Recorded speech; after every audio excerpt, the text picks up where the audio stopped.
Some of the greatest joys in our life, our personal life, comes when a great project is finally over and we get to sit back and enjoy the accomplishments. And such was the case with the nation of Israel. They had conquered the promised land and it belonged to them. Not all of it yet, but most of it. I will tell you that. Most of it was conquered.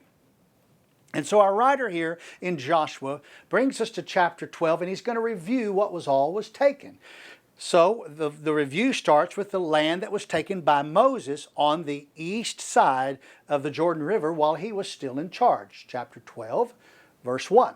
Now these are the kings of the land whom the sons of Israelite defeated, and whose land they possessed beyond the Jordan toward the sunrise, from the valley of Arnon as far as Mount Hermon, and all the Arabah to the east. So the valley of Arnon is above the valley, the river Arnon, which is about right there in the middle of the Dead Sea. It runs from east to west and dumps into the Dead Sea. Just below that, the land is controlled by Moab. You remember him because he is one of Lot's sons. And remember, Lot was the nephew of Abraham. And so it runs in there. Mount Hermon is way to the north, by the way. We've got this Dead Sea, the Sea of Galilee. It's called the Sea of Chinnereth in our text today. And up back here is a lake called Meron, and that lake is there. And just over to the northeast is a Mount Hermon. And all this land on this side that did not belong to Ammon, Ammon was Moab's brother. Moses didn't take any of Ammon's land because he was a relative. But the land in between here is the land that Moses took. All the way from the Arnon River, which was the border with Moab, all the way to Mount Hermon. They're on at the top there. Mount Hermon is in this lush, beautiful fields, has below it. They're called the Fields of Bashan. It's historic for having the wonderful cows of Bashan, beautiful, wonderful cows that were great for their eating purposes and all of that. They fed and they did wonderful there. So that top land up here in the very north was controlled by Og, and the land here in the middle, which we're fixing to see the borders of, was controlled by King Sihon. So our writer tells us then of the land from King Sihon that Moses took. King Sihon was an Amorite. Verse 2a says, King Sihon of the Amorite who lived in Heshbon. Well, here's what the word Heshbon means, stronghold. And there's a mountain range, if you remember, that's going through here. Mount Nebo is about right there. You go over from Mount Nebo and head over towards the King's Highway. That's this black line coming through here. King's Highway was the route. It was a major trade route so that you didn't have to go all the way over to the Mediterranean Sea to come down if you wanted to go way on down like to Mount Sinai or whatever, or down into the land of Midian. Heshbon sat on the King's Highway as a major city that was there. Now the writer continues to speak of Sihon and his home in verse 2b. He says, and ruled from Ar, which is on the edge of the valley of Arnon, both the middle of the valley and half of Gilead, even as far as the brook Jabbok, and border of the sons of Ammon, and the Arabah as far as the Sea of Chinnereth toward the east, and as far as the Sea of Arabah, even the Salt Sea, eastward toward Beth Jeshimoth, and on the south at the foot of the slopes of Pisgah. Okay, let's break all that down. The valley of Arnon sits on the ridge of the river Arnon right there, and his home is right about there in the middle of Moab's land.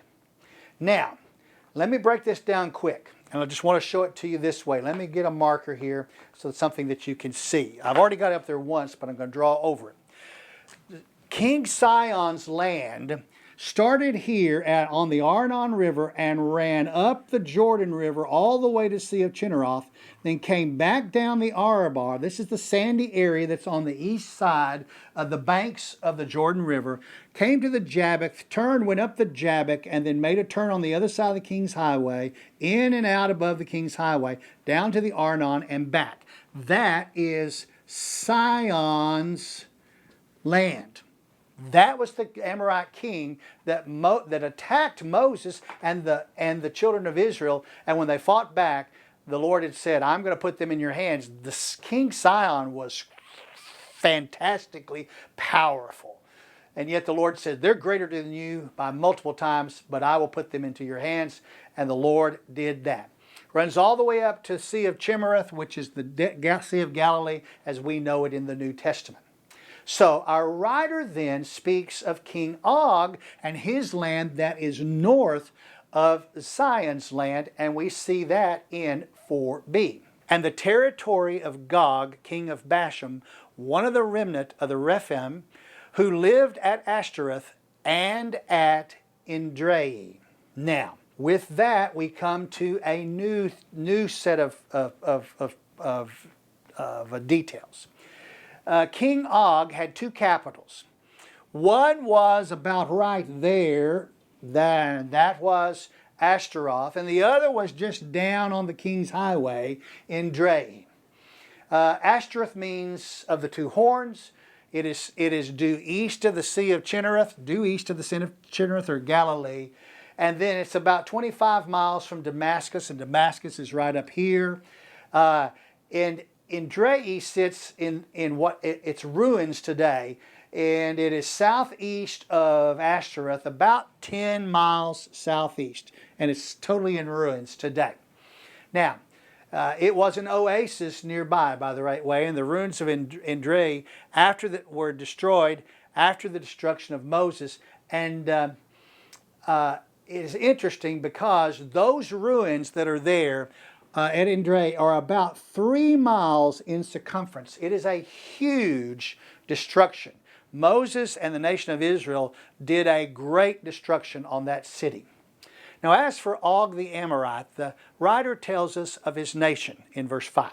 And ruled over Mount Hermon and Selcab and all of Bashan, as far as the border of the Gershites and the Maccathites, and half of Gilead, as far as the border of Sihon, king of Heshbon. Moses, the servant of the Lord, and the sons of Israel defeated them. And Moses, the servant of the Lord, gave it to the Reubenites and the Gadites and the half tribe of Manasseh as a possession. So basically, Gog ruled from the Jabbok River in this little curve all the way to Mount Hermon and up. But we have some Gershites and some Maccabites that live right here above this Lake Marion that he did not control, okay? He didn't control that. But what happens is Moses takes all this land and takes it into the control, and he gives the land to the Reubens, the Gads, and the half-tribe of Manasseh. All right, when Moses took the land of Sion on that east side, it became promised land. All the way from the border north of Moab all the way to Mount Hermon, it was the promised land. The writer then reviews the land taken by Joshua on the east side of the promised land, and for that I'm going to use maps on our video instead of here on the board. Verse 7. Now these are the kings of the land whom Joshua and the sons of Israel defeated beyond the Jordan toward the west, from Baal-gad in the valley of Lebanon, even as far as Mount Halak, which rise towards Seir. And Joshua gave it to the tribe of Israel as a possession according to their divisions, in the hill country, in the lowland, in the Arabah, on the slopes, and in the wilderness, and in the Negev, and the Hittite, and the Amorite, and the Canaanite, and the Perizzite, and the Hivite, and the Jebusite. Well, Baal-gad was a village in the valley of Lebanon, west of the mountain range that held Mount Hermon. It was the border of Lebanon to the east. The writer mentions Mount Halak, which rises towards Seir. We have not located Mount Halak for sure to this day. However, we do know exactly where Mount Seir stands. It is the mountain range on the east side of the Jordan River below the Dead Sea that extends to the shores of the Sea of Aqaba in the south. The northern shore of Aqaba is the furthest southern point of the Promised Land. Therefore, the writer has named the furthest north and the furthest south points of the Promised Land is what he's done. All the way from that point on the border with Lebanon to the point of the border down at the Sea of Aqaba, all the way through all the Canaanite tribes and all the Canaanite descendants. They're all mentioned in this passage. Now, to end this section of the review, the writer names the 31 kings eliminated by Joshua and the nation in the campaign of the Promised Land, verse 9. The king of Jericho, 1. The king of Ai, which is beside Bethel, 1. The king of Jerusalem, 1. The king of Hebron, 1. The king of Jarmuth, 1. The king of Lachish, 1. The king of Eglon, 1. The king of Gezer, 1. The king of Debir, 1. The king of Geder, 1. The king of Hormah, 1. The king of Arad, 1. The king of Libnah, 1. The king of Abdullam, 1. The king of Makkedah, 1. The king of Bethel, 1. The king of Tapu, 1. The king of Hepher, 1. The king of Akapaph, 1. The king of Lasharon, 1. The king of Bedon, 1. The king of Hazar, 1. The king of Simron Meron, 1. The king of Ashkaphath, 1. The king of Tanakh, 1. The king of Megiddo, 1. The king of Kadesh, 1. The king of Jokneam in Carmel, 1. The king of Dor in the heights of Dor, 1. The king of Goam in Gilgal, 1. The king of Tirzah, 1. In all, 31 kings. These kings are in no specific order. However, they are in groups. The central being the first, the southern being the second, and the northern kings are the third in the groups. But with the beginning of chapter 13, and we're already there by the way, we discover that there was land still to be possessed and taken in the Promised Land, and we have to ask the question, why? And the answer really is just because of Joshua's age. So picking up with chapter 13 and verse 1, we hear this. Now Joshua was old and advanced in years when the Lord said to him, You are old and advanced in years, and very much of the land remains to be possessed. Well, the Lord does not tell Joshua to stop the campaign. He simply reminds Joshua of his age and that there is still more land to be taken for the Promised Land. The writer then describes the land yet to be taken by Joshua. And he starts with the general description of the regions of the Philistines in verse 2. This is the land that remains. All the regions of the Philistines and all those of the Gershites, from Sihor, which is east of Egypt, even as far as the border of Ekron to the north. The 5 lords of the Philistines, the Gazites, the Ashodites, the Ashkelonites, the Gittites, the Ekronites, and the Ivites to the south. Okay, Joshua had truly taken none of the Philistine land just north of the Sea of Chinnereth. The Philistine descendants of Gershon land are the Gershites. They controlled a strip of land about the width of the Sea of Galilee and north to about Hazar. So we're talking here north of the Sea of Galilee and going north. They had not taken that land. Joshua explained that first.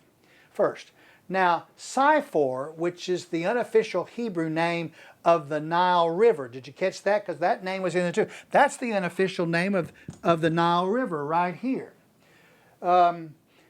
Jeremiah calls the Nile Sihor in Jeremiah chapter 2, verse 18.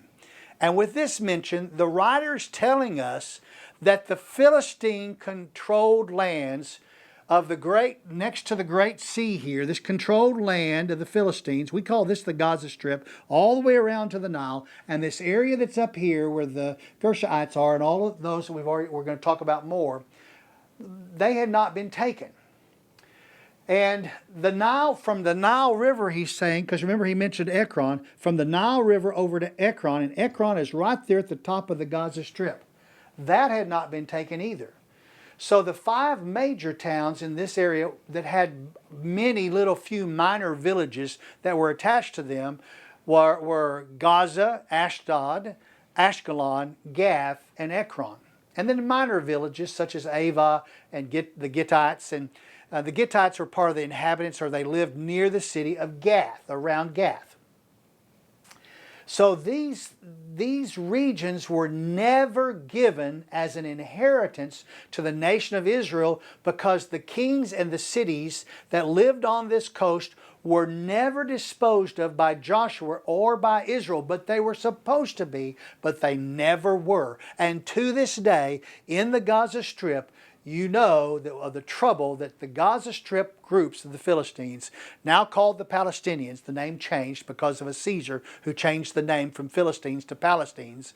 That was a change in his ruling, and everybody jihad to Caesar's ruling. If he called them Palestines, they were Palestinians. Okay, that's just it. Change the name by one little mention that was wrong, instead of calling them Philistines, and forever their name has been changed. But when we think of the Palestinians, they are Philistinians. Okay, they were never delivered. Now the writer also tells us of the region of the Canaanites still to be taken in verse 4b. And all the land of the Canaanite and Merirah that belonged to the Sidonians, as far as Aphek, to the border of the Amorite, and the land of Gebalite, and all of Lebanon, toward the east, from Baal-Gad, below Mount Hermon, as far as Lebo-Hamath, all the inhabitants of the hill country, from Lebanon as far as Misphath-Marim, all of the Sidonians. Now, in this passage, the writer is giving specific points of reference to the land that belongs to the Canaanites and not yet taken by Joshua, and should have been. Joshua had taken some of their land that belonged to Lebanon, but not all of it. He actually traces these locations as the new boundary lines of the land that still belong to Lebanon and is controlled by the powerful city called Sidon. Tyre is not formed yet. Some men from Sidon will leave and go down and start a new market trade area called Tyre later on. But at this point in the story, it is just the city of Sidon there. Tyre has not been established yet. The descendants of Lebanon and the descendants of the city of Sidon were Canaanites. Joshua did not take their land. Basically, the passage tells us that the land of the Canaanites yet to be taken stretched from the coast of the Great Sea, from the northern border of the Gaza Strip, all the way up to Lebanon. From right here at the northern border of Gaza, where Ekron is, that's already not been taken this way, it has not been taken all the way to the north. They didn't get to the coast, is what we're trying to say here. Even though there was much land still to be taken from the Canaanites. Because of Joshua's age, the Lord enacts the required division of the land that has been taken by Joshua, and promised that the rest of the land would be taken one day. Verse number 6b.